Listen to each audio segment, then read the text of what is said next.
नमस्कार दोस्तों, Indian seed seven के यूट्यूब चैनल पर आप सभी का स्वागत है। तो आज की वीडियो में हम लोग जो सो पीटी का एक नया सीरीज चालू करने जा रहे हैं, जिसमें जो सो हम आज की वीडियो में जो सो आपको एंशियंट इंडिया का जो हिस्ट्री है उसमें जो जितने भी सारे हमारे जनरल फैक्चुअल क्वेश्चन है, ठीक है ना, मतलब जो यूपीएससी का काम का मतलब जो यूपीएससी में पूछा जाता है, तो उस टॉपिक को हम लोग कवर करेंगे इस सीरीज में। और ये जो हम लोग टॉपिक कवर करेंगे वो जो सो हमारा रजनीश सर का क्लास नोट से कवर करेंगे, ठीक है ना। कोई बुक वगैरह या फिर कोई नोट्स वगैरह या फिर कोई प्रिंटेड नोट्स वगैरह से कवर नहीं करेंगे। हम लोग जो सो उसके हैंड रिटन नोट से कंप्लीट करेंगे इस सीरीज को, ठीक है ना। तो इसमें हम लोग जो सो जनरली जो सो एंशियंट इंडिया हिस्ट्री का जितना भी टॉपिक है, ठीक है ना, जैसे पहले हो गया कि हमारा पाषाण काल, ठीक है ना। उससे भी पहले आता है कि हमारा मानव का चरण, ठीक है ना, कि मानव का विकास किस किस चरणों से हुआ। उसके बाद आता है पाषाण काल, पूरा पाषाण काल, नव पाषाण काल, मध्य पाषाण काल, ठीक है ना। फिर आता है कि हमारा उसके बाद सिंधु सभ्यता, सिंधु घाटी सभ्यता या फिर हड़प्पा सभ्यता। फिर इसके बाद आता है वैदिक काल। फिर हमारा आता है उत्तर वैदिक काल। फिर उसके बाद आता है मौर्य काल। फिर आता है मौर्योत्तर काल, ठीक है ना। उसके बाद आता है गुप्त काल। फिर आता है गुप्तोत्तर काल। तो इसी तरह जितना भी हमारा एंशियंट इंडिया की हिस्ट्री में जितना भी टॉपिक है, ठीक है ना, उन सभी टॉपिक को जो सो हम लोग कवर करेंगे। और इसमें जो सो हम लोग जनरली एमसीक्यू क्वेश्चन को देखेंगे, ठीक है ना।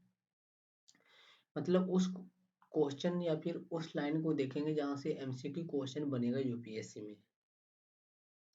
तो ये क्वेश्चन, सॉरी, ये जो लेक्चर हमारा वो जनरली यूपीएससी पर बेस्ड है, ठीक है ना। क्योंकि इसमें हम लोग सारे जो है यूपीएससी के लायक ही एमसीक्यू वाली लाइन को देखेंगे, ठीक है ना। उसी लाइन पे सिर्फ फोकस करेंगे जहां से यूपीएससी सवाल करती है।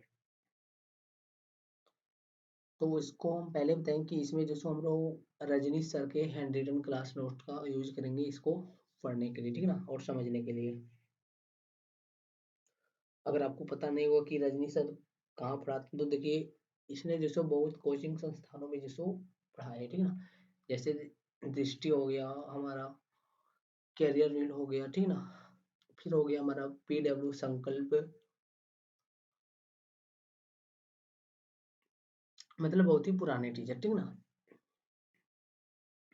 तो आज की वीडियो में हम लोग जो सो यही यही करेंगे। और इस सीरीज में जो सो हम लोग इसी को कवर करेंगे, एंशियंट इंडिया के हिस्ट्री को, ठीक है ना। क्योंकि अगर हम देखेंगे कि हिस्ट्री में जो सो सबसे ज्यादा क्वेश्चन पीटी में कहाँ से आते हैं, तो वो जो सो हमारा एंशियंट और मिडिल इंडिया से आता है, ठीक है ना। आर्ट और कल्चर से सबसे ज्यादा मेंस में आता है, ठीक है ना। और आर्ट और कल्चर से जो सो पीटी में सवाल बहुत कम आते हैं, ठीक है ना, बहुत कम आते हैं। कोई कोई आता है तो मूर्ति कला का आता है, ठीक है ना। जैसे रिलेट कर दिया जाता है कि पाषाण काल का जो पुरातात्विक स्रोत है या फिर साहित्य स्रोत है या फिर मूर्ति कला का जो स्रोत है वो क्या है, ठीक है ना। तो इसी तरह का आता है पीटी में। लेकिन जनरली जो हमारा क्वेश्चन है वो हमारा क्वेश्चन आएगा यहीं से, एंशियंट और मिडिल इंडिया से पीटी में। बाकी आर्ट और कल्चर से नहीं आएगा, ठीक है ना। और एक टॉपिक आता है हमारा आधुनिक भारत का, ठीक है ना। तो जो आज की भारत है, आधुनिक भारत है, उसमें से भी जो हमारा पीटी का सवाल है उसमें से भी हमारा हिस्ट्री का पीटी सवाल वहां से आता है। सबसे ज्यादा एंशियंट इंडिया से आएगा। फिर उसके बाद जो सो आपका आएगा मॉडर्न इंडिया से, आधुनिक भारत से। और कल्चर वाले सेक्शन से बहुत कम आएगा, ना के बराबर ही आएगा, ठीक है ना। एक दो शायद ही गिने चुने आ जाएंगे या तो फिर नहीं भी आएंगे। तो हम लोग जो सो सिर्फ पीटी वाले सेक्शन को पहले कवर करेंगे, मतलब एंशियंट इंडिया की हिस्ट्री को कवर करेंगे। तो आज की वीडियो में हम लोग जो सो इसी पहले टॉपिक की शुरुआत कर रहे हैं कि मानव का चरण, मानव का निर्माण जो सो या फिर मानव का उद्भव जो सो किन चरणों से हुआ है, ठीक ना। तो चलिए हम लोग जो सो आज की वीडियो को स्टार्ट करते हैं। लेकिन इससे पहले अगर आपको कोई एनसीईआरटी बुक पढ़ना है इनसे रिलेटेड, तो आप जो सो क्लास 11th और 12th की जो सो एनसीईआरटी देख सकते हैं हिस्ट्री की। वहाँ पे जो सो आपको ये टॉपिक मिल जाएगा कि मानव का विकास जो सो किन चरणों से हुआ है। तो चलिए हम जो सो आपको यहाँ पे पहले दिखाते हैं किन चरणों से हुआ है, और उससे रिलेटेड जितने भी सारे फैक्ट हैं वो जो सो हम आपको यहाँ पे बताएंगे, ठीक है ना, कि कौन सा क्वेश्चन कहाँ से यूपीएससी पूछेगा।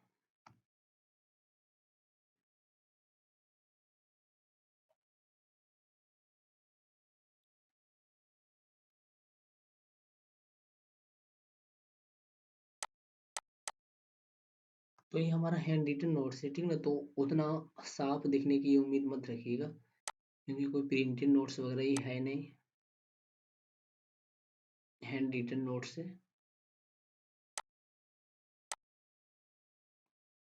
बट जो भी हो हम आपको यहाँ पे पढ़ के अच्छे से बताएंगे और समझाएंगे, ठीक है ना। तो पहले जैसे हम लोग जैसे मानव का उद्भव का विकास, मानव का जो उद्भव है उसका चरण देख रहे हैं, ठीक है ना, कि मानव का विकास किन किन चरणों से हुआ है। तो देखिए जनरली मानव का विकास जो सो हमारा 5 चरणों से हुआ है, मतलब 5 स्टेज से हुआ है, ठीक है ना। कौन कौन से स्टेज से हुआ है, तो इसमें जो सो रामापिथेकस स्टेज से हुआ है, ऑस्ट्रेलोपिथेकस से हुआ है, फिर होमो इरेक्टस से हुआ है, फिर निएंडरथल से हुआ है, फिर होमो सेपियन से हुआ है। इसको बोला जाता है कि मानव का उद्भव का विकास जो है, मतलब मानव के जो उद्भव है उसका काल जो सो किस काल से, उसका जो काल है वो कहाँ से हुआ, ठीक है। तो मानव का उद्भव का काल जो सो एक रामापिथेकस है, मतलब इस ये जो चरण है इसको जैसे यहाँ पे आप काल भी बोल सकते हैं। रामापिथेकस काल से, ऑस्ट्रेलोपिथेकस काल से, होमो इरेक्टस काल से, निएंडरथल काल से, होमो सेपियन काल से, मतलब 5 कालों से जिसको मानव का विकास हुआ है।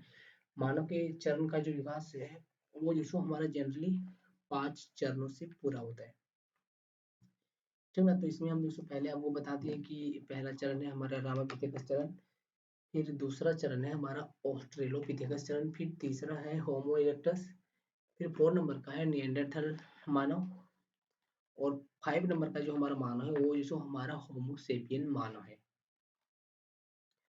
तो यही था हमारा मानव का विकास का चरण, किन किन चरणों से हुआ, ये 5 चरण। अब चलिए हम जो सो आपको बता दें कि इन पांचों चरणों में मानव का विकास का जो स्टेज है वो किस स्टेज में था, ठीक है ना। मतलब 5 स्टेज है, तो कौन कौन से स्टेज में मानव किस किस स्टेज तक था। जैसे हो सकता है कि सिर्फ पहले मानव का जो सिर्फ हाथ ही होगा, ठीक ना, मतलब एक ही हाथ होगा, अभी 2 हाथ है। तो मान लीजिए कि हो सकता है कि इस स्टेज में जो मानव का एक ही हाथ है, एक ही हाथ होगा, या फिर एक ही पैर होगा, या फिर सिर्फ हाथ ही होगा पैर नहीं होगा, या फिर सिर्फ पैर ही होगा हाथ नहीं होगा, या फिर हो सकता है कि वो बंदर के रूप में होगा, या फिर हो सकता है कि वो भालू के भी रूप में होगा, ठीक है। तो किस स्टेज में जो सो कौन से चरण में था, ये अब हम ये बात जो सो हम अब इसके डिटेल्स में जाके देखते हैं। तो देखिए यहाँ पे पहला चरण हमारा था रामापिथिकस, ठीक है ना। मतलब रामापिथिकस का जो मानव है वो कौन से स्टेज में था, वो जो रामापिथेकस का मानव है वो कैसा था, ठीक है ना, देखने में कैसा था, उसकी क्षमता कैसी थी, वो क्या क्या करता था। तो देखिए ये जो हमारा रामापिथेकस है इसमें जो सो मानव 4 पैरों पर चलता था, ठीक है ना। अभी मानव कितने पैरों पर चलता है, तो अभी जो सो मानव हमारा 2 पैरों पर चलता है। लेकिन यहाँ पे ये बोल रहा है कि रामापिथेकस में जो मानव है वो जो सो हमारा 4 पैरों पर चलता था, ठीक है ना। और अभी जो हमारा मानव है, मतलब वर्तमान का जो मानव है वो जो सो हमारा कितने पैरों पर चलता था, तो वो जो सो हमारा 4 पैरों पर चलता था। रामापिथेकस काल का मानव 4 पैरों पर चलता था, ठीक है ना। अब जो लेकिन जो वर्तमान का मानव है वो जैसे हमारा 2 पैरों पर चलता है, तो यही है रामापिथेकस का मानव की ये जो रामापिथेकस का मानव है वो 4 पैरों पर चलता था, और इस टाइम जो मानव का पहला घर अफ्रीका में था, ठीक है ना। मतलब ये जो मानव है इसका पहला घर कहाँ पे था, तो इसका पहला घर जिसको हमको अफ्रीका में मिला है, ठीक है ना, अफ्रीका में। तो रामापिथेकस काल में जो सो आपको इतना ही पढ़ना है, इससे ज्यादा नहीं पढ़ना है, कि इस काल में जो सो मानव 4 पैरों में चलता था, मतलब इस काल में भी मानव मानव नहीं था, बंदर के रूप में था। फिर आगे आता हमारा दूसरा ऑस्ट्रेलोपिथेकस, अब चलिए हम लोग देखते हैं कि जो ऑस्ट्रेलोपिथेकस का मानव है वो कैसा मानव था। तो देखिए बोल रहे हैं कि इस काल में मानव दो पैरों पर खड़ा हो गया, ठीक ना। रामापिथेकस में कैसा था, तो रामापिथेकस में चार पैरों पर था, लेकिन अब ये जो ऑस्ट्रेलोपिथेकस है इसमें जो सो हमारा मानव दो पैरों पर खड़ा हो गया है। फिर बोल रहे हैं लेकिन लेकिन इस चरण में वह झुककर चलता था, ठीक ना। दो पैरों पर तो चलता था, ठीक ना। दो पैरों पर खड़ा हो गया था, मतलब दो पैरों पर चलने लगा था। लेकिन इस काल में जो भी मानव था वो हमारा झुककर चलता था, मतलब पूरी तरह से सीधा खड़ा होकर नहीं चलता था, ठीक ना। झुककर चलता था मतलब गर्दन झुकाकर चलता था, तो गर्दन सीधा नहीं कर पाता था। फिर आगे है कि इस चरण में जो सो इसने पत्थर के कुछ उपकरणों का विकास किया था, ठीक ना। क्या बोल रहा है कि इस चरण में इसने पत्थर के कुछ उपकरणों का विकास किया था। क्या बोल रहा है, इस चरण में इसने पत्थर के कुछ उपकरणों का, ठीक ना। कुछ उपकरण हो गया मतलब जैसे कुछ शिकार वगैरह करने के लिए कुछ उपकरण का विकास कर लिया होगा पत्थर का, जैसे चौपर, हस्तुरली, ठीक है ना। इसी तरह का कुछ उपकरण का विकास कर लिया होगा कोई कोई अपने काम के लिए। फिर आगे है कि भारत में भी इसी चरण के मानव को प्रमाण मिला है, ठीक ना। क्या बोल रहा है कि भारत में भी इसी चरण के मानव को प्रमाण मिला। किस चरण का, ऑस्ट्रेलोपिथेकस काल का मानव का प्रमाण मिला। कहाँ से, भारत से प्रमाण मिला, जिसकी जानकारी जियोस्प के माध्यम से हिमालय और कश्मीर में मिलती। तो ये जो ऑस्ट्रेलोपिथेकस ऑस्ट्रेलोपिथेकस का मानव है और इसकी जानकारी जो हमको भारत से मिलती है, वो जानकारी कहाँ से मिलती है, तो वो जानकारी हमको जो सो हिमालय से मिलती है, ठीक है ना। कहाँ से मिलती है, हिमालय से। और ये किस रूप में मिलती है, तो ये जो सो हमको जीवाश्म के रूप में मिलती है, ठीक ना। जीवाश्म के माध्यम से मिलती है, हिमालय और कश्मीर दोनों जगह से मिलती है। तो ये था हमारा कि ये जो हमारा था ऑस्ट्रेलोपिथेकस मानव, इसी से रिलेटेड ये फैक्ट था, ठीक ना। तो यहाँ पे आपको यूपीएससी ऐसे सवाल पूछेगी कि मानव जो सो किस चरण में जो सो गर्दन झुका कर चलती थी, ठीक ना। तो वहाँ पे आपका आंसर हो जाएगा ऑस्ट्रेलोपिथेकस मानव। या फिर पूछ देगा कि कौन से चरण का मानव या फिर कौन से काल का मानव जो सो भारत में मिला है। फिर बोल देगा कि, और वहाँ पे आपको ऑप्शन दे देगा, फिर आपको सिलेक्ट करना होगा। फिर कुछ दूसरा क्वेश्चन की अगर बात करें तो यहाँ पे एक क्वेश्चन इससे बनेगा कि इस काल के जो मानव है इसने जो सो पत्थर के बहुत सारे उपकरणों का विकास कर लिया था, ठीक है। तो ये बात गलत हो जाएगा, क्योंकि इस चरण में मानव ने पत्थर के कुछ ही उपकरणों का विकास किया था, ठीक ना। कुछ ही उपकरणों का, बहुत सारे का नहीं, या फिर पर्याप्त उपकरण का नहीं, कुछ ही उपकरणों का विकास किया था। तो ये था हमारा ऑस्ट्रेलोपिथेकस। अब चलिए हम लोग देखते हैं होमो इरेक्टस।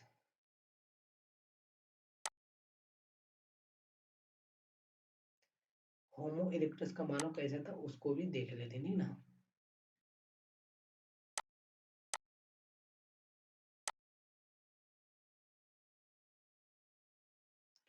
तो ये हमारा होमो इरेक्टस।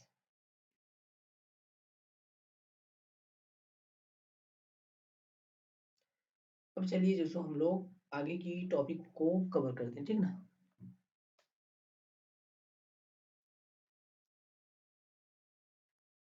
तो अब जो सो हम लोग देखिए यहाँ पे बोला जा रहा है, पहले हम लोग जो सो अब होमो इरेक्टस को कवर करते हैं। मतलब होमो इरेक्टस का मानव कैसा था, ठीक ना। तो देखिए यहाँ पे क्या बोल रहा है कि इस काल के मानव सीधा खड़ा हो गया, ठीक ना। ये जो होमो इरेक्टस का मानव है वो जो सो हमारा सीधा खड़ा हो गया था, ठीक ना, पूरी तरह से सीधा खड़ा हो गया था। लेकिन जो हमारा ऑस्ट्रेलोपिथेकस का मानव था वो जो सो हमारा सीधा खड़ा नहीं था। भले ही दो पैरों पर चलता था, लेकिन वो जो हमारा ऑस्ट्रेलोपिथेकस का मानव था वो जो सो हमारा सीधा खड़ा नहीं हो पाता था, मतलब झुककर चलता था लेकिन दो पैरों पर खड़ा हो गया था, दो पैरों पर ही चलता था। लेकिन होमो इरेक्टस का मानव जो है वो हमारा दो पैरों पर खड़ा भी हो गया था। दो पैरों पर तो वो पहले से ही खड़ा हो गया था, ठीक ना। लेकिन दो पैरों पर खड़ा होने के साथ यहाँ पे जो होमो इरेक्टस का मानव है ये जो सो हमारा सीधा खड़ा हो गया। मतलब अभी जिस तरह से हम लोग चलते हैं सीधी खड़ा होकर, इसी तरह से मानव जो सो चलता था किस काल में? होमो इरेक्टस काल में। फिर आगे बोल रहे हैं इस काल के मानव ने आग की खोज कर ली। ठीक ना? मतलब होमो इरेक्टस का जो मानव है इसने जो सो आग की खोज कर ली। अब इसका मतलब ये नहीं कि इस काल के मानव ने आग की खोज कर ली, इसका मतलब ये नहीं हुआ कि इसने आग की खोज कर ली। ठीक ना? आग की खोज कर ली मतलब इसने आग के जो तत्व है उसको जो सो खोजा कि जैसे पत्थर से पत्थर से टकराने से आग की पैदा होती है ना, तो इसी तरह से इसने भी जो सो आग के महत्व को जान लिया। ठीक ना? मतलब अगर मूल रूप से बोलेंगे कि आग की खोज किसने की थी तो इसी ने किया था, होमो इरेक्टस मानव ने। फिर आगे बोल रहे हैं अतः इस काल में मानव ने भोजन को पकाकर खाने की प्रक्रिया शुरू किया। अब इसने आग की खोज कर लिया तो आग की खोज किया तो इससे जरूर है कि इसने जो सो आग की खोज किया तब जो सो इसने खाने भी पकाने शुरू किए होंगे, क्योंकि इससे पहले जो सो इसने कच्चे खाने खाने का जो सो अपने खाने में प्रयोग करता होगा। ठीक ना? मतलब कोई भी शिकार करता होगा तो उसको कच्चा चबाता होगा, कच्चा खाता होगा, लेकिन अब जो इसने आग की खोज कर लिया है तब जो सो अब ये मानव जो सो उसको पकाकर खाने की प्रक्रिया शुरू कर दिया होगा। फिर आगे बोल रहा है कि इसी काल के मानव ने भी पत्थर के उपकरणों का विकास किया तथा भारत में इसके विकास का प्रमाण मिलता है। ठीक ना? हमने पहले भी पढ़ा कि मानव ने जो सो पत्थर के उपकरण का विकास कर लिया था, लेकिन क्या था कि वहां पे जो सो पत्थर का विकास तो कर लिया था लेकिन वो प्रमाण जो सो हमको भारत में नहीं मिलता। ठीक ना? लेकिन जो होमो इरेक्टस का मानव है जिसने पत्थर का खोज किया है और जिसने उपकरण का विकास किया है, इसका उपकरण का जो प्रमाण है ये जो हमको भारत में भी देखने को मिलता है। ठीक ना? तो यहाँ से देखिए कितने सारे फैक्ट बन रहे हैं कि यहाँ पे पहला हो गया कि इसी काल का मानव जो सबसे पहले सीधी खड़ा होकर चलने लगा। ठीक ना? फिर अगला फैक्ट बनेगा कि इस काल के मानव ने आग की भी खोज कर ली। फिर इसी ने पहली बार जो सो खाना पकाकर खाने की प्रक्रिया की शुरुआत किया। फिर इसी ने जो सो पत्थर का विकास किया तथा इसी ने नहीं, इसी ने भी। ठीक ना?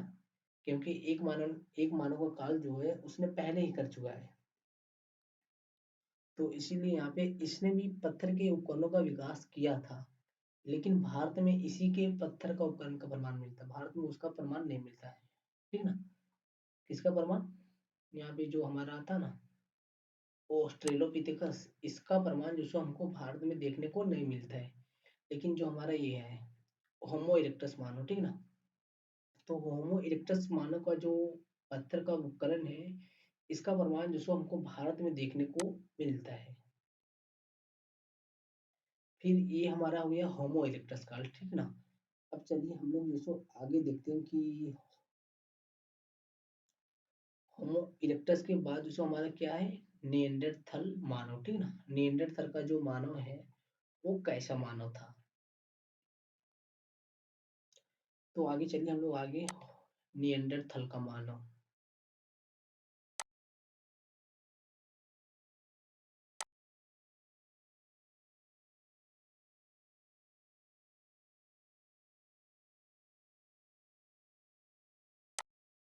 तो देखिए यहाँ पे बोल रहा है लगभग 1 लाख साल पुराना है। ठीक ना?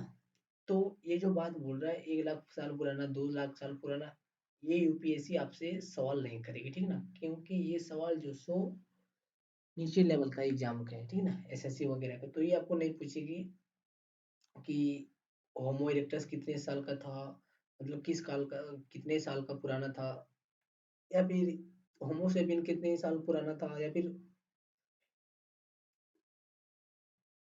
ऑस्ट्रेलोपिथेकस कितने साल का था, निएंडरथल कितने साल का था। ठीक ना? ये सब आपसे उम्मीद नहीं करेगी यूपीएससी। आपको थोड़ा डेप्थ में जाना पड़ेगा इसका पीटी का जो सवाल है उसको पकड़ने के लिए। तो ये यहाँ पे इम्पोर्टेंट फैक्ट नहीं है कि ये जो लगभग 1 साल पुराना है। फिर आगे बोल रहे हैं इस काल में मानव शरीर की संरचना होमो इरेक्टस की ही तरह थी। ठीक ना? क्या बोल रहा है कि इस काल में जो मानव शरीर की संरचना थी वो जो सो हमारा होमो इरेक्टस की ही तरह थी। मतलब अभी भी जो सो मानव 2 पैरों पर खड़ा हो गया था, 2 पैरों पर चलता था, दो सॉरी सिर खड़े सॉरी गर्दन खड़ा करके जो सो चलता था, मतलब गर्दन जो उसको अब झुकाना नहीं पड़ता था। अब पूरी तरह से वो जो आधुनिक मानव की तरह चलता था। प्लस में आग की खोज कर लिया था, तो वो होमो इरेक्टस ने ही तो इसने भी जो सो खाना जो सो पका कर ही खाने का प्रक्रिया में जो सो योगदान दिया, ठीक ना, निएंडरथल मानव ने। क्योंकि यहाँ पे जो बोला जा रहा है कि ये भी मानव जो सो होमो इरेक्टस की ही तरह था। मतलब जो जो होमो इरेक्टस करता था वही वही जो सो निएंडरथल का मानव भी अभी भी कर रहा है। फिर आगे बोल रहा है मस्तिष्क क्षमता, ठीक ना, मतलब बौद्धिक क्षमता, सोचने की क्षमता कितनी थी। तो निएंडरथल का जो मानव है उसकी मस्तिष्क क्षमता हमारा 1350 सीसी था, ठीक ना, 1350 सीसी से 1750 सीसी तक। तो ये बात यहाँ पे पॉइंट टू पॉइंट वाली है, ठीक ना, कि इस काल का जो मानव की क्षमता है, उसके दिमाग की जो क्षमता है वो जो सो हमारा 1350 सीसी से 1750 सीसी तक था। मतलब यहाँ पे क्या हुआ कि इस काल के मानव की दिमाग की क्षमता बढ़ गई थी। क्यों? क्योंकि ये जो सो हमारा निएंडरथल मानव है, ठीक ना, और वो सब पहले जो सो पहले वाला काल का है। फिर आगे बोल रहा है इसी काल के मानव ने पहली बार कला का विकास किया तथा नौका का भी निर्माण कर लिया। क्या बोल रहा है कि इसी काल के मानव ने पहली बार, ठीक ना, याद रखिएगा, पहली बार कला का विकास कला का विकास कर लिया तथा नौका का भी विकास कर लिया था, मतलब निर्माण कर लिया था। नौका मतलब नाव का निर्माण कर लिया था, किसने? निएंडरथल मानव ने। तो देखिए इसने क्या क्या यूनिक किया, तो इसमें एक यूनिक बात ये है कि इसकी जो दिमाग की क्षमता थी, बौद्धिक क्षमता, ये जो सो हमारा 1350 सीसी से 1750 सीसी तक था। फिर पहला दूसरा फैक्ट इसमें है कि इसने पहली बार जो सो कला का विकास किया तथा नौका का जो निर्माण है उसको भी कंप्लीट कर लिया। फिर आगे बोल रहा है होमोसेपियन का चरण, ठीक ना, ये जो हमारा होमोसेपियन चरण है वो जो सो कैसा था, ठीक ना,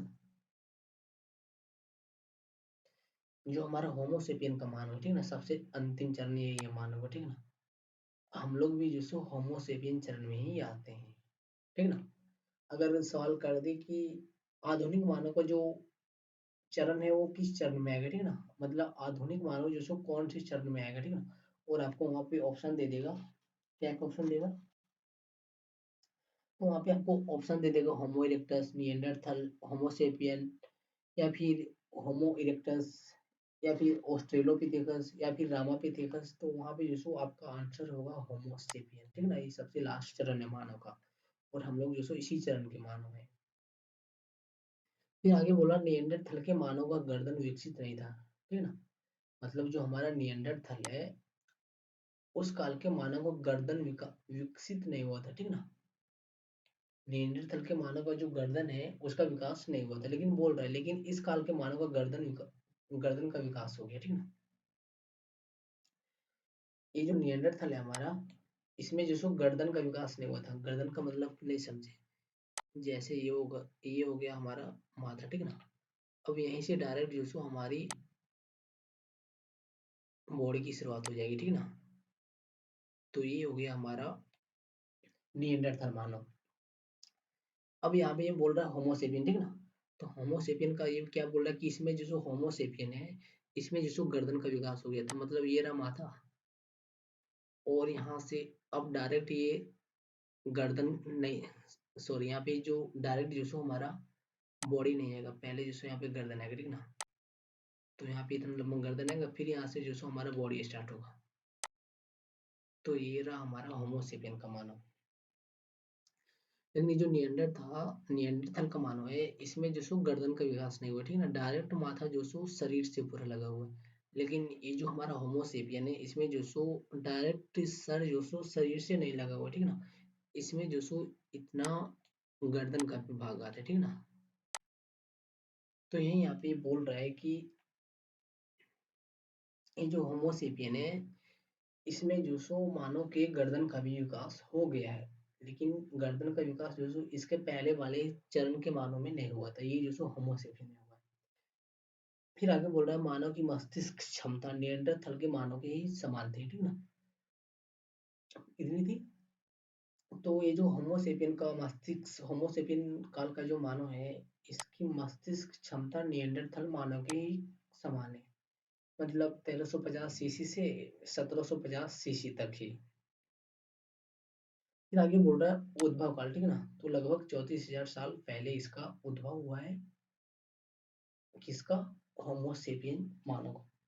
तो ये इतना कम क्यों है? तो एक कम इसलिए क्योंकि हम लोग जो सो इसी काल के मानव है, मतलब आधुनिक काल का है, ठीक है ना। तो आधुनिक काल का मानव किस में आएगा? तो ये जो सो हमारा होमोसेपियन काल का मानव में आएगा। तो ये था हमारा जो सो मानव के चरणों का विकास, ठीक ना। अब मानव की चरणों का विकास के बाद जो सो आपको यहाँ पे पढ़ना पड़ेगा। पहला तो आपने पढ़ा मानव का मानव का उद्भव एवं विकास। अब आपको यहाँ पे पढ़ना पड़ेगा पाषाण काल, ठीक है ना। दूसरे नंबर पर आता है हमारा पाषाण काल, ठीक है ना। तो देखिए अब समझते हैं कि पाषाण काल का मतलब क्या होता है, ठीक ना। क्या लिखा है पाषाण काल, देखिए।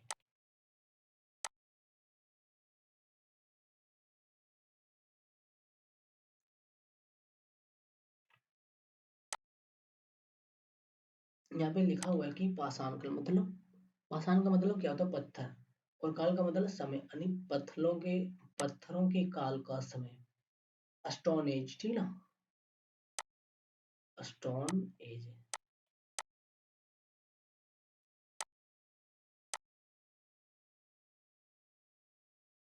मतलब ये हुआ कि इस काल में जिसको जितने भी, मतलब यहाँ पे क्या बोल रहा है, ऐसा काल जिसकी जानकारी उनके पत्थरों के उपकरणों पर आधारित थी। मतलब वही हुआ ना कि पाषाण काल, स्टोन एज, जिस काल की जानकारी हमको पत्थरों से मिलती है, ठीक ना, पत्थरों से मिलती है, मतलब स्टोन से मिलती है। मतलब जिसकी जानकारी का मूल स्रोत जो सो पत्थर ही है, ठीक ना। और भी स्रोत हो सकता है लेकिन मूल स्रोत जो सो हमारा पत्थर होता है।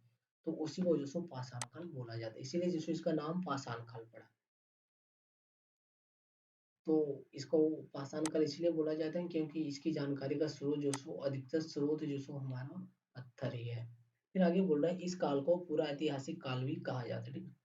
तो ये जो पाषाण काल है इसको जो सो पूरा ऐतिहासिक काल भी कहा जाता है। तो ध्यान रखिएगा कि पूरा ऐतिहासिक काल कोई दूसरा काल खंड नहीं है या फिर कोई तीसरा काल खंड नहीं है। पूरा ऐतिहासिक काल भी जो सो पाषाण काल को ही कहा जाता है। फिर बोल रहे हैं पाषाण काल का इतिहास का स्रोत। मतलब अगर हम बोलेंगे कि पाषाण काल का जो इतिहास है, उसकी इतिहास को जानने के लिए आप जिसको किन किन स्रोतों का प्रयोग कर सकते हैं, या फिर जो उनका इतिहास है उसको जानने के लिए क्या क्या स्रोत है अभी जिसको बचा हुआ है, ठीक है ना। मतलब हमारे पास अभी क्या क्या स्रोत है पाषाण काल के इतिहास को जानने के लिए। तो देखिए क्या क्या स्रोत है। पहला है पुरातात्विक स्रोत, ठीक ना। पुरातात्विक स्रोत मतलब जैसे भवन हो गया, महल हो गया, गुफा हो गया, मुद्रा हो गया, मूर्तिकला हो गया, ठीक ना। और एक आता है हमारा साहित्यिक स्रोत। साहित्यिक स्रोत का मतलब हो गया कोई ग्रंथ वगैरह, कोई किताब वगैरह, कोई लिपि वगैरह, कोई इसी तरह का, ठीक ना, मतलब जो लिखा गया हो। और पुरातात्विक का मतलब जो कोई बनाया हुआ चीज हो, ठीक ना। इसमें अभिलेख भी आएगा फिर हमारा। फिर बोल रहा है पाषाण काल में पत्थर के उपकरणों का व्यापक पैमाने पर विकसित हुआ, ठीक ना। ये जो पाषाण काल है इसमें जो सो पत्थर के उपकरण, ठीक ना, पत्थर के उपकरण का व्यापक पैमाने पर विकसित हुआ है। तो हमने जो सो आपको बताया कि पत्थर के उपकरण का विकास जो सो हमारा यहाँ पे जो सो हमारा ऑस्ट्रेलोपिथेकस काल से ही शुरुआत हो गया, ठीक है ना। मतलब जो हमारा पत्थर का उपकरण है इसका विकास जो सो ऑस्ट्रेलोपिथेकस मानव के काल में ही हो गया, लेकिन उसका प्रचुर मात्रा में, मतलब बहुत ज्यादा मात्रा में, ठीक है ना। मतलब व्यापक पैमाने पर जो सो उसके उपकरण का विकास है वो जो सो हमारा पाषाण काल में ही होता है, ठीक ना। इसीलिए भी जो सो इसका नाम पाषाण काल पड़ा है, क्योंकि यहाँ पे पाषाण काल में जो सो पत्थर के उपकरणों का जो सो बड़े पैमाने पर विकास हुआ, ठीक ना। तो यही था हमारा। फिर आगे बोल रहे हैं पूरा ऐतिहासिक काल, ठीक है ना। क्या बोल रहे हैं पूरा ऐतिहासिक काल। ऐसा काल जिसके इतिहास की जानकारी के लिए सिर्फ पुरातात्विक स्रोत ही उपलब्ध है, ठीक ना। सिर्फ पुरातात्विक स्रोत, क्या बोल रहे हैं, सिर्फ, मतलब एकमात्र पुरातात्विक स्रोत ही उपलब्ध हो। फिर बोल रहा है मतलब जो ये जो पूरा पाषाण काल है इसको जैसे कितने भागों में बांटेंगे, तो देखिए एक भाग, दो भाग और तीन भाग, ठीक ना। मतलब सॉरी, दो भाग में बांटा गया, एक तो पूरा ऐतिहासिक काल में और एक आर्द्र ऐतिहासिक भाग में। तो जो पाषाण काल है उसको जैसे दो भागों में बांटेंगे, मतलब ऐतिहासिक काल है, ठीक ना। ये जो ऐतिहासिक काल है मतलब पूरा ऐतिहासिक काल है, इसको जैसे दो भागों में बांटे। पहला तो हमारा ये पूरा ऐतिहासिक काल है, उसका ऐसी ऐसी इतिहास जिसकी जानकारी का स्रोत सिर्फ पुरातात्विक स्रोतों पर आधारित हो। फिर आगे बोल रहा है आर्द्र ऐतिहासिक काल, ठीक ना। ऐसा काल जिसका इतिहास लिखने के लिए सिर्फ पुरातात्विक स्रोतों का ही उपयोग होता है। यहाँ पे क्या बोल रहा है कि ऐसा काल, पूरा ऐतिहासिक काल में क्या बोल रहा है कि ऐसा काल जिसके इतिहास की जानकारी के लिए सिर्फ पुरातात्विक स्रोत ही उपलब्ध हो। यहाँ पे बोल रहा है उपलब्ध की बात, ठीक ना, मतलब सिर्फ यही उपलब्ध है। लेकिन यहाँ पे बोल रहा है, लेकिन ये जो आद ऐतिहासिक काल है इसमें बोल रहा है ऐसा काल जिसका इतिहास लिखने के लिए सिर्फ पुरातात्विक स्रोत का ही उपयोग होता है। यहाँ पे दोनों ये जो दोनों डेफिनेशन है उसमें अंतर क्या है, तो यहाँ पे डेफिनेशन में अंतर है सिर्फ उपलब्ध वर्ड और उपयोग वर्ड। यहाँ पे इसी का उपलब्ध है, ठीक ना, सिर्फ पुरातात्विक स्रोत ही उपलब्ध है। लेकिन यहाँ पे ये बोल रहे हैं कि सिर्फ पुरातात्विक स्रोत का ही उपयोग होगा, ठीक ना। जैसे बोल रहे हैं सिंधु घाटी सभ्यता पुरातात्विक स्रोत है। फिर आगे बोल रहे हैं ऐतिहासिक युग, ठीक ना। ऐतिहासिक युग किसको बोलते हैं, तो जो उपलब्ध दोनों है, ठीक ना, और प्रयोग भी दोनों का होता है। मतलब उपलब्ध भी दोनों है, जैसे कौन कौन सा, साहित्यिक स्रोत और पुरातात्विक स्रोत, और प्रयोग भी जिसका दोनों होता है, ठीक ना। मतलब साहित्यिक स्रोत का भी प्रयोग हो रहा है और पुरातात्विक स्रोत का भी उपयोग हो रहा है। उपलब्ध भी दोनों का होता है और इसका प्रयोग भी दोनों का होता है, उसको जो सो ऐतिहासिक युग बोला जाता है। फिर आगे बोला पाषाण काल के स्रोत, ठीक है।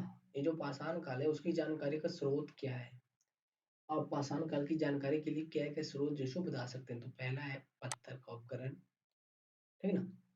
पाषाण काल के सॉरी पत्थर के उपकरण, पहले ही मैं आपको बताएं कि पत्थर के उपकरणों का जो इस काल में बहुत व्यापक पैमाने पर जो विकसित हुआ है। फिर आगे बोल रहा है पाषाण काल की तीन कालखंड है, ठीक ना। ये जो पाषाण काल है इसका तीन काल खंड है। पहला है पूरा पाषाण काल, ठीक ना, पूरा पाषाण काल। फिर क्या बोला जा रहा है इसका डेफिनेशन, बोल रहा है इसमें मानव शिकारी जीवन जीते थे, ठीक ना। कैसा जीवन जीते जीते थे, शिकारी जीवन। अब यहाँ पे आपसे एक सवाल यही पूछेगा यूपीएससी कि किस काल के मानव जो सो शिकारी जीवन जीते थे। अब आपको वहां पे दे देगा रामापिथेकस, ऑस्ट्रेलोपिथेकस, और एक दे देगा पूरा पाषाण काल। तो बहुत कोई क्या करेगा कि वो जो सो मानव के जो विकास है उसके चरणों वाले का कालखंड है उसको टिक करके आ जाएगा, लेकिन यहाँ पे वो गलत हो जाएगा, ठीक है ना। क्यों, क्योंकि यहाँ पे जो पूरा पाषाण काल है इसमें जो सो मानव शिकारी जीवन जीते थे। क्योंकि ये जो पूरा पाषाण काल है ये सब पत्थरों पर ही जीवन आधारित है, ठीक ना, पत्थरों के उपकरणों पर, इसीलिए यहाँ पे मानव जो सो शिकारी जीवन जीते थे। फिर आगे बोल रहा है खाद्य संग्रह भी थे, ठीक ना। मतलब सिर्फ शिकारी शिकारी ही नहीं करते थे, उसके साथ जो सो वो खाद्य का संग्राहक भी थे तथा खाना बदोश जीवन जीते थे, ठीक है। खाना बदोश मतलब सिर्फ खाना, कोई काम वगैरह नहीं करना, और उसके साथ जो सो घुमंतु जीवन का भी जो सो उस प्रयोग करना, मतलब एक जगह से दूसरी जगह जाना, दूसरी जगह से तीसरी जगह जाना, मतलब भटकते रहना है। अब चलिए हम लोग जो सो पहला कालखंड इसका देख ले कि पाषाण काल के पाषाण काल के तीन कालखंड है, इसमें पहला खंड देख लिया पूरा पाषाण काल।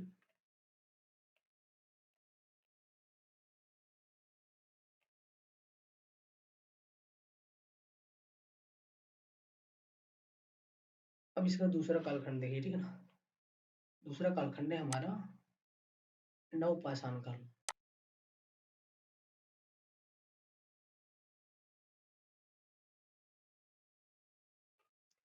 कौन सा है, नव पाषाण कालखंड, ठीक है ना, नव पाषाण काल। बोल रहा है क्या बोल रहा है, इस काल में मानव ने पशुपालन शुरू कर दिए थे, ठीक ना। अब यहाँ से एक क्वेश्चन आपसे यूपीएससी यही करेगी, किस काल बोलेगा कि किस काल के मानव ने पशुपालन किया था, ठीक ना। तो यहाँ पे जैसो आपका आंसर होगा नवपाषाण काल के मानव ने। फिर आगे की खाद उत्पादन पशुपालन की जो शुरुआत कर दी थी। फिर बोल रहा है खाद उत्पादन यानी कृषि कार्य करने लगे थे, ठीक ना। यहाँ पे जो पाषाण काल है उसमें मानव जो सो क्या करते थे, खाद संग्रह करते थे, ठीक ना। लेकिन यहाँ पे ये बोल रहा है कि खाद उत्पादन के साथ जो सो कृषि कार्य भी करने लगे थे, ठीक ना। मतलब अब जो ये जो नवपाषाण काल का माना है वो जो सो कृषि कार्य भी करते थे। फिर आगे बोल रहा है अस्थाई जीवन जीते थे, ठीक ना। मतलब एक जगह रुक कर जीने लगे थे, घुमंतु की तरह नहीं जीते थे। फिर आगे बोल रहा है घर बनाने लगे थे, मतलब मकान बनाने लगे थे खुद का। फिर बोल रहा है मृत भांड बनाने लगे थे, मतलब मिट्टी की बर्तनें बनाने लगे थे। फिर यहाँ पे बोल रहे हैं कि यहाँ पर कोई भी कार्य जिसको मानव पूर्णतः 100% नहीं करते थे, ठीक ना। मतलब जैसे हो गया कि यहाँ पे क्या बोल रहा है कि इस काल के मानव ने जिसको पशुपालन शुरुआत कर दिया था। इसका मतलब ये नहीं हुआ कि वो पूर्ण पूर्ण रूप से पशुपालन ही करते थे। उसके साथ साथ जो सो वो और भी कार्य करते थे, जैसे खाद संग्रह करना, कृषि कार्य करना, और भी तरह के कार्य करना, जैसे मृत भांड बनाना, पत्थर के उपकरणों का विकास करना, ठीक ना। तो यहाँ पे आपसे सवाल करेगी यूपीएससी, मान लेते हैं कि आपसे यूपीएससी सवाल कर देगी कि नवपाषाण काल के मानव पूर्णता पूर्णता पशुपालन पर निर्भर थे। फिर आगे बोल देगा कि नवपाषाण काल के मानव पूर्णता जो सो कृषि पर आधारित थे। फिर आगे बोल देगा कि नवपाषाण काल के मानव पूर्णता जो सो मृत भांड बनाने का कार्य करने लगे थे। तो ये सारे ऑप्शन गलत हो जाएंगे, ठीक ना। क्यों, क्योंकि यहाँ पे जो इस काल का जो मानव है ना, पाषाण काल का मानव, वो जिसको कोई भी कार्य जिसको पूर्णता नहीं करता था, मतलब पूर्ण रूप में वो नहीं करता था, ठीक ना। सभी काम को जो सो वो करता था, कोई एक काम नहीं करता था। जैसे पशुपालन भी करता था, तो पशुपालन करता था तो इसका मतलब ये नहीं हुआ कि वो जो 100% पशुपालन ही करता था और पूर्ण रूप से पशुपालन ही करता था। पशुपालन के साथ साथ जो सो वो कोई दूसरा कार्य भी करता था। तो इसीलिए ये सारे ऑप्शन आपको गलत हो जाएंगे जब वो पीएससी आपसे ऐसा सवाल करेगी तो। फिर आगे बोल रहा है कि मध्य पाषाण काल का मानो, ठीक ना। चलिए हम लोग देखते हैं कि मध्य पाषाण काल में ऐसा क्या हुआ है। फिर आगे बोल रहा है इसी काल में जो सो अभी भी इस काल में अभी भी पूरा पाषाण काल का ही जीवन पद्धति प्रबल थी, ठीक ना। मतलब जो सो पूरा पाषाण काल है, ठीक ना, ये जो हमारा सॉरी ये नव पाषाण काल है, जो हमने पूरा पाषाण काल पढ़ा, ठीक ना। तो उसी काल का जो मानव है हमारा, इसी काल में ये जो पूरा पाषाण काल है उसी काल का जीवन पद्धति जो सो इसमें भी जो सो भी प्रबल है, ठीक ना। मतलब इसी जो पूरा पाषाण काल का मानव की जो पद्धतियां हैं, कार्य हैं, शैलियां हैं, वही जो सो नव पाषाण सॉरी मध्य पाषाण काल में भी चल रही है, वही जो सो अभी भी जारी है। फिर आगे बोल रहा है अभी भी ज्यादातर लोग शिकारी थे, ठीक ना। अभी भी ज्यादातर लोग क्या थे, शिकारी थे, खानाबदोश थे। किस काल की बात हो रही, मध्य पाषाण काल की। फिर बोल रहा है कृषि संग्रह भी थे, लेकिन कुछ लोग कृषि भी करने लगे थे, ठीक ना। संग्रह तो थे लेकिन बोला कि कुछ लोग जो सो कृषि कार्य भी करने लगे थे। फिर बोल रहा है पशुपालन भी करने लगे थे, तो पशुपालन की कार्य जो सो हमारा यहाँ पे ही शुरुआत होगी नव पाषाण काल में, तथा अस्थायी जीवन जीने लगे थे। तो देखिए एक बार फिर से जो सो मानव ने अस्थायी जीवन शुरू कर दिया था, ठीक ना। किस काल में, मध्य पाषाण काल में। क्योंकि यहाँ पे देखिए नव पाषाण काल में जो सो मानव है हमारा अस्थायी जीवन तो जीने लगे थे, लेकिन जो हमारा ये पूरा पाषाण काल है, ठीक ना, पूरा पाषाण काल में मानव जो सो हमारा अस्थायी जीवन नहीं जीते थे। तो वो कैसा जीवन जीते थे, तो वो जो सो अस्थायी जीवन जीते थे, घुमंतु जीवन जीते थे, खानाबदोश जीवन जीते थे। लेकिन ये जो मध्य पाषाण काल है इसमें जो सो मानव फिर से एक बार अस्थायी जीवन जीने लगे, पशुपालन करने लगे, कृषि करने लगे, खाद्य संग्रह करने लगे। लेकिन ये बोल रहा है कि इस काल में जो सो मानव फिर से खानाबदोश बन गए, ठीक ना, शिकारी थे। मतलब फिर से इसने जो सो पूरा पाषाण काल वाला जो कुछ आदत जो सो उसको फिर से अपना लिया और कुछ जो सो चेंज भी कर लिया। तो यही था हमारा आज का जो टॉपिक है कि मानव के चरणों का विकास, ठीक ना। मानव का विकास कैसे हुआ, तो देखिए इसमें जो कालखंड कोई इम्पोर्टेंट नहीं है, ठीक है ना? कालखंड आपसे उम्मीद नहीं करेगी यूपीएससी, क्योंकि ये जो छोटा-छोटा ट्रिक है, ठीक है ना? यूपीएससी आपसे थोड़ा डेप्थ में सवाल करेगी। तो इसीलिए जो सो आपको लाइन में तोड़ कर पढ़ना है, ठीक है ना? ये नहीं पूछेगा यूपीएससी की मध्य पाषाण का काल बताइए, कितने ईयर का था, ठीक है ना? तो ये आपसे नहीं कभी पूछेगा। आपको जो सो थोड़ा शब्दों की गहराई में जाना पड़ेगा, ठीक है ना? तो इसी तरह का हम लोग जो सो अभी आगे सवाल करेंगे, ठीक है ना? तो नेक्स्ट टॉपिक में हम लोग जो सो सिंधु घाटी का सभ्यता देखेंगे, ठीक है ना? फिर जो सो वैदिक सभ्यता देखेंगे। फिर इसी तरह जो सो हम लोग लास्ट में देखेंगे यहाँ तक इतिहास के कालों का नामांकन। तो इस तरह से हम लोग जो सो एंशिएंट इंडिया की हिस्ट्री को कंप्लीट कर लेंगे with MCQ in based UPSC, ठीक है ना? जो यूपीएससी सवाल करेगी और जो सवाल करने का उम्मीद है यूपीएससी से, सिर्फ उसी टॉपिक को हम लोग कवर करेंगे और सिर्फ उसी के जो सो लाइन को पढ़ेंगे और समझेंगे और उसी से जो सो आपका एमसीक्यू बनेगा, ठीक है ना? देखिए यहीं से आपका एमसीक्यू बनेगा, इसी लाइन से कि इस काल में भी अभी भी इस काल में अभी भी पूरा पाषाण काल की जीवन पद्धति ही प्रबल थी, ठीक ना? तो यहाँ पे आपसे सवाल कर देगी कि यूपीएससी कि किस काल के मानव जो सो पूरा पाषाण काल की जीवन जीते थे, ठीक ना? तो वो जो सो हमारा हो जाएगा मध्य पाषाण काल का मानव। तो इसी तरह का सवाल जो सो आपसे यूपीएससी करेगी लाइन के अंदर का सवाल। तो चलिए हम लोग जो सो आज की वीडियो को यहीं पर समाप्त कर दें, ठीक है ना? फिर मिलेंगे हम लोग नेक्स्ट टॉपिक के साथ, सिंधु घाटी सभ्यता के साथ। तब तक के लिए जो सो जय हिंद, ठीक ना? Thank you.